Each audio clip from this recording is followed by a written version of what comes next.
over 40 years, the West has tried everything: coups, sanctions, even secret wars. Yet Iran's power in the Middle East keeps growing. Why? What makes this nation so unbreakable when so many others have collapsed? Today, I'll reveal the turning points and hidden strategies behind Iran's resilience, and why the next attempt to break it might fail too. Most people think nations survive on firepower and money. They believe that tanks, missiles, and sanctions decide who kneels and who stands. On paper, Iran should have bent decades ago. Its economy suffocated, its people isolated, its scientists targeted. Yet it didn't fold. It never does. The West spends billions to corner it, but somehow Iran absorbs every blow and returns to the same defiant posture. You might think it's about politics or oil reserves. That's comforting for diplomats who measure power with spreadsheets and weapons lists. But they overlook something older, deeper, and far more dangerous. It's not the nukes that keep Iran unbroken. It's not the oil rigs or the secret deals. The real reason is buried beneath centuries of scars and whispered in prayers older than any government still standing today. You can freeze bank accounts and blockade ports, but you can't sanction conviction. That's why the world's most sophisticated powers struggle to tame this one corner of the map. There's an engine at the heart of Iran that turns suffering into fuel, but most people never see it. Or worse, they dismiss it as fanaticism. That's a mistake. And if you think resilience comes from stockpiles and foreign aid, you're about to learn otherwise. Stay with me, because in a few minutes, you'll understand why missiles rust and economies crash. But purpose, real, rooted purpose, never bows. And once you see how this force works in Iran, you might start to wonder what really holds any nation together. But we'll get there. First, you need to see what the West keeps getting wrong. For decades, Western policymakers and analysts have dissected Iran through the same narrow lens: GDP numbers, oil exports, ballistic range, nuclear centrifuges spinning in hidden bunkers. Intelligence reports estimate how long until the economy collapses under sanctions. Think tanks debate if more military pressure will finally force submission. On paper, it makes sense. Cripple the money, restrict the trade routes, starve the technology, and a regime should bend or break. Many nations did, but Iran didn't. And there's a reason for that, but hold that thought. Power, in the Western playbook, is a stack of measurable assets. More tanks, more drones, more dollars in reserve. They forget that those numbers mean little when the enemy sees hunger, not as defeat, but as purification. Look at Iraq after sanctions in the 90s. Look at Libya's oil wealth turned to chaos overnight. Power measured by cash flow and concrete quickly crumbles when morale is hollow. Iran studied those failures closely. It learned how wealth attracts vultures, but belief builds fortresses. So every embargo, every diplomatic freeze, every attempt to squeeze Iran's supply lines is based on an illusion that people choose comfort over conviction when pushed hard enough. For most societies, that's true.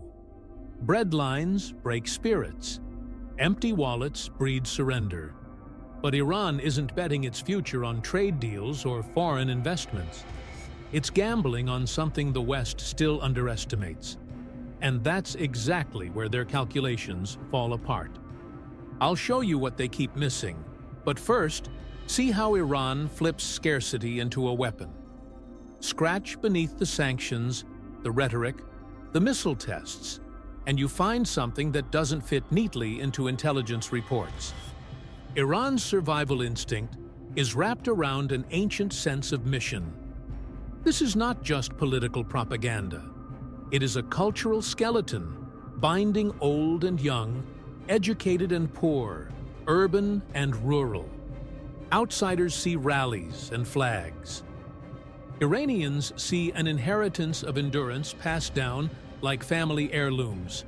But most observers stop at the surface, and that's their blind spot.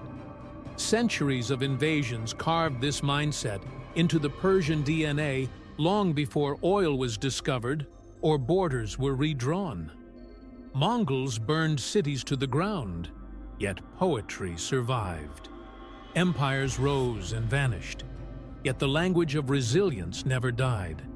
The modern Islamic Republic didn't invent this backbone, it inherited it. Religion amplified it, but history laid the foundation brick by brick, betrayal by betrayal, wound by wound. That's why when the West tightens economic screws, Iran doesn't simply protest or fold. It interprets hardship through a lens of divine trial and historical continuity. Every child grows up hearing stories of martyrs who bled so the nation wouldn't kneel. Sacrifice becomes familiar, almost ritualistic. But this isn't mindless fanaticism. It's strategic psychology. It turns every punishment into a lesson. We outlast. And while policymakers focus on how to break supply chains, they forget to ask how you dismantle an identity forged in centuries of surviving exactly this kind of siege. That question has no easy answer, but we'll touch it soon. Imagine a family in Tehran during the harshest years of international sanctions. The father's paycheck shrinks as inflation devours it overnight. The mother waits hours in line for basic medicine that used to arrive in days. A teenage son studies by candlelight when the power cuts again. On paper, this is the perfect formula for civil unrest, protests, maybe even regime collapse. Many Western strategists bet on that outcome every year. But they forget what happens inside that apartment after the power comes back on. Around a simple dinner, parents remind their children, "Your grandparents survived worse during the revolution. Your great-grandparents buried their dead after foreign invasions and still rebuilt." Pain here is not failure. It's proof that dignity costs something. So each child grows up with two parallel lessons: that comfort is fragile, but purpose must never be. This is how Iran has turned ordinary households into cells of quiet resistance. Religion alone doesn't explain it. Culture doesn't cover it fully either. It's the fusion. Faith fused with memory. Memory fused with daily struggle. This creates a collective immunity to threats that would break more fragile societies. Western policymakers still look for a breaking point in the form of empty shelves and currency freefall. But the true supply line runs deeper. It feeds on centuries-old stories whispered in kitchens, mosques, and classrooms. And cutting that line is nearly impossible. But there's a twist to this resilience I haven't shown yet. We're getting there. Western governments craft sanctions like surgical strikes, aiming to cut the oxygen from Iran's economy. Frozen bank accounts, banned exports, blocked technologies. The logic is simple: suffocate the system, and the people will turn on their leaders. It worked in other places. Sanctions helped push apartheid South Africa to reform. Economic isolation pressured Gaddafi to make concessions. So the strategy isn't naive. But Iran doesn't play by the same psychological rules. And this is where the West repeatedly miscalculates.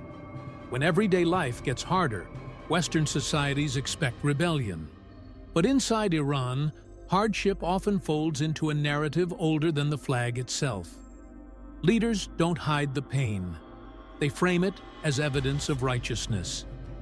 State TV, Friday sermons, even neighborhood gossip repeat the same code. If they hate us this much, we must be doing something right.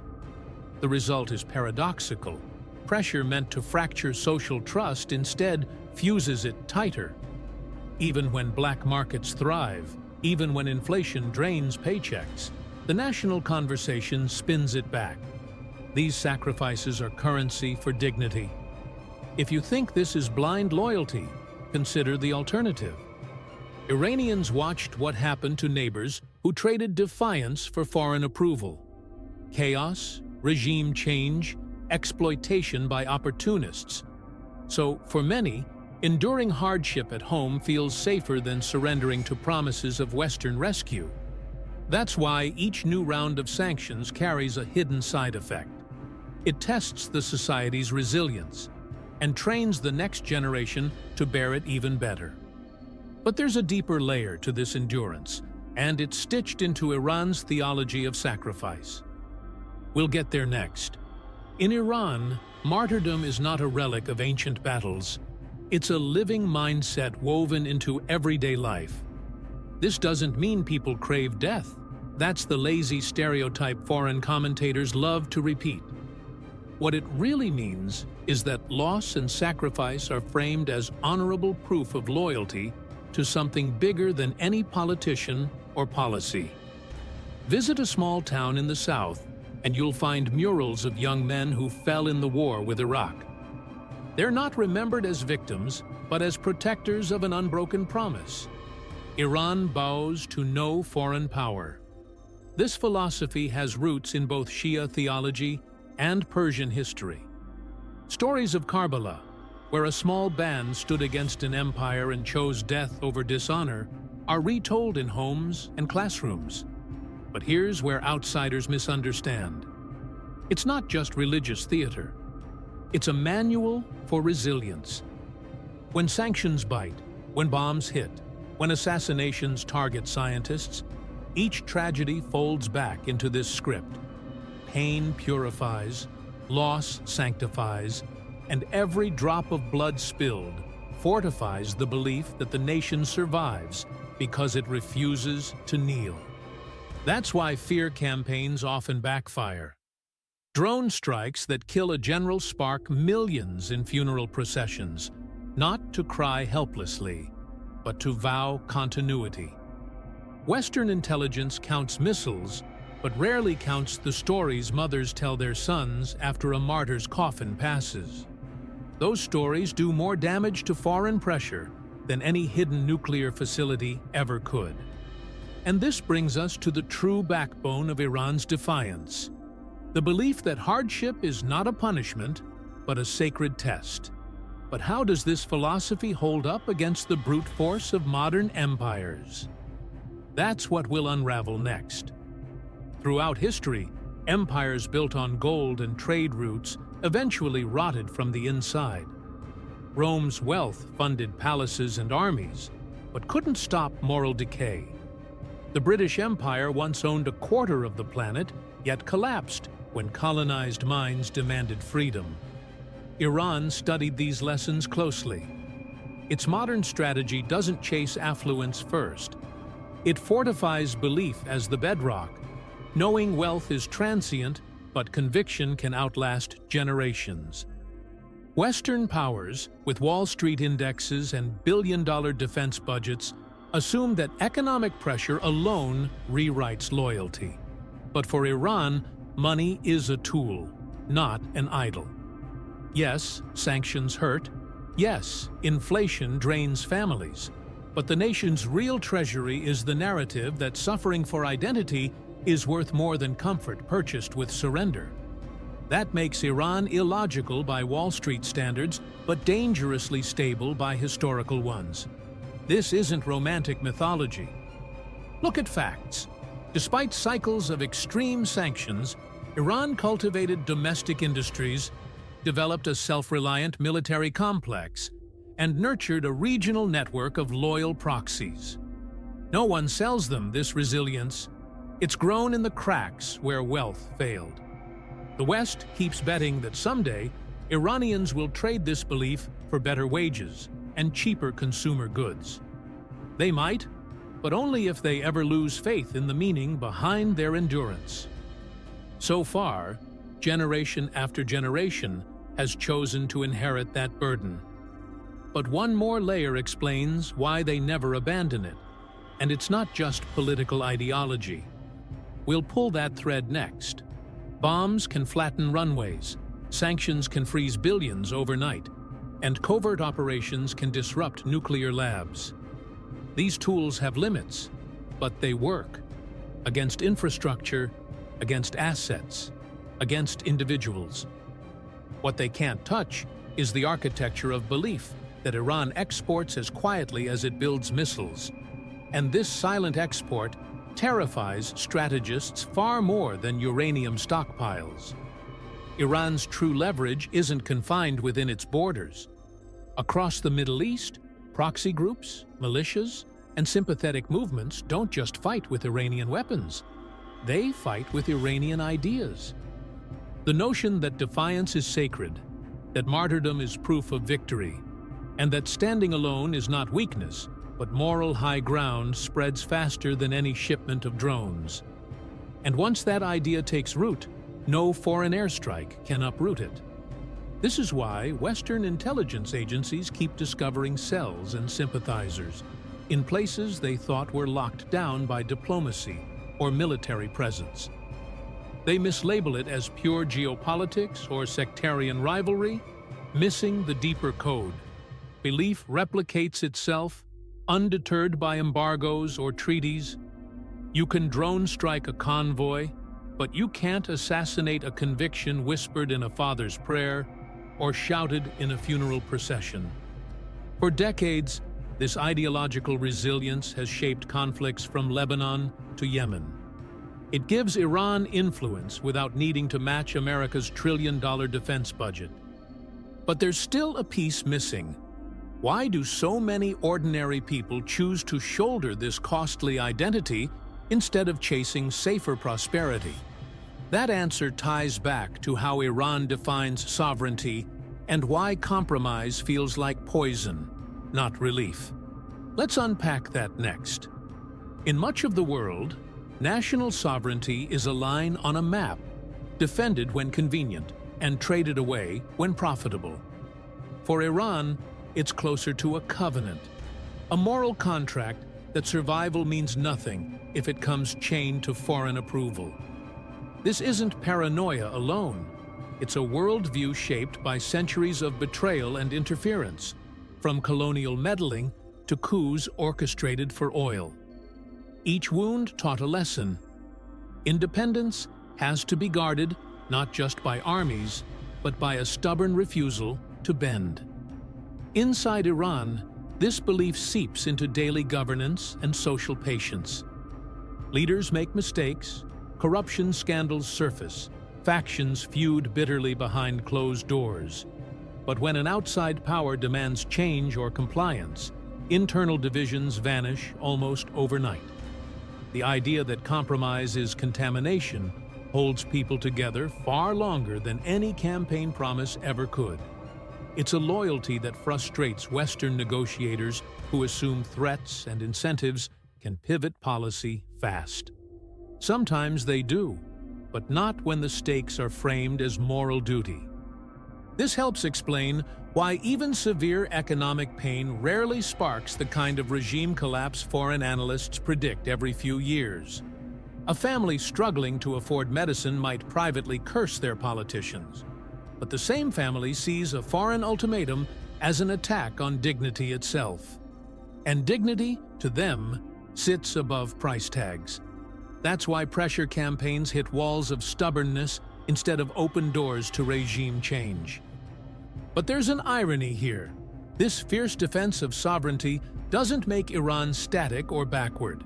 It makes its social fabric remarkably adaptive under siege. While the West waits for surrender, Iran doubles down on self-reliance, developing technologies in isolation, and rewriting what it means to stand alone. Yet even this explanation doesn't fully capture what keeps the flame alive through decades of storm.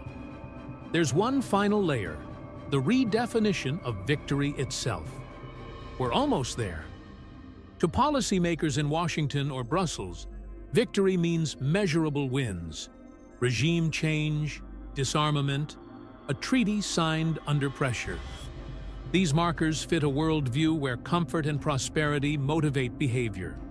Cut off the credit lines, freeze the assets, starve the people of luxuries. Surely they'll push their leaders to comply. Sometimes this calculus works, but Iran's endurance exposes its flaw. Ask an Iranian grandmother about prosperity, and she might tell you stories of invasions survived on dry bread and faith. Ask her grandson in Tehran today why he tolerates inflation and shortages, and he might shrug and say, better hardship with dignity than comfort as someone else's puppet. This mindset is not passive suffering. It's active defiance shaped by the conviction that a legacy of resistance outlasts a fleeting taste of ease. So while Western experts debate GDP graphs and inflation rates, they overlook the harder currency, the moral weight of a people who believe their pain has purpose. The grand bargain Iran makes with itself is brutal but clear. Survive isolation now to protect sovereignty forever. To many in the West, that sounds reckless. To many in Iran, it's a fair trade. Even as the middle class bears the brunt, even as youth dream of visas and better pay abroad, a core truth persists. Surrendering principle for a bigger paycheck feels like selling an ancestral inheritance for a foreign meal ticket. And as long as enough people hold this line, Iran remains unpredictable, costly to bully, and impossible to fully break. But there's a final twist to understand. All this pain, this iron stubbornness, it's not just about winning geopolitical games. It's about redefining what victory means when you know you might never match your enemy's wealth or weapons. That definition holds the real lesson the West keeps ignoring. Let's close with that. In the conventional playbook, victory is about conquest or submission. You force your enemy to sign a treaty, dismantle weapons, open markets on your terms. Historians log it as a win, politicians celebrate it on camera, and the world moves on. But for Iran, winning was never about adding territory or accumulating trophies. It was, and still is, about never kneeling when the world demands you do. This doesn't mean Iran is invincible or faultless. It suffers under its own contradictions and internal struggles. But even critics admit a hard fact. Its posture survives because enough people believe that dignity is worth more than comfort that can be stolen by sanctions overnight. This redefinition of victory reshapes the entire battlefield. When a population decides that enduring hardship is preferable to living on foreign mercy, conventional tools of coercion lose their teeth. Iran teaches a brutal lesson to superpowers: destroy the roads, cut the trade, strangle the currency. But if the spine remains unbroken, the fight drags on long after logic says it should end. This is the lesson that outlasts each missile strike and every embargo renewal. Power can intimidate. Wealth can tempt. But purpose, real, stubborn, collective purpose, outlasts both. So when news cycles frame Iran as defiant, rogue, or isolated, they often miss the deeper truth. For millions, defiance itself is the prize. And every generation raised inside this mindset adds another brick to a wall that bombs can crack but never crumble entirely. If you've stayed with this story until now, you've seen why Iran's power doesn't just come from uranium or oil rigs. It comes from a mindset trained by centuries to carry pain like a badge, to turn loss into loyalty, and to trade comfort for the quiet certainty that no foreign hand will dictate who they are. Perhaps that's a truth worth reflecting on beyond Iran's borders. Because in a world obsessed with measuring strength by wealth and weapons, some nations remind us that the fiercest armor is belief, and the deepest victory is walking through fire with your head unbowed.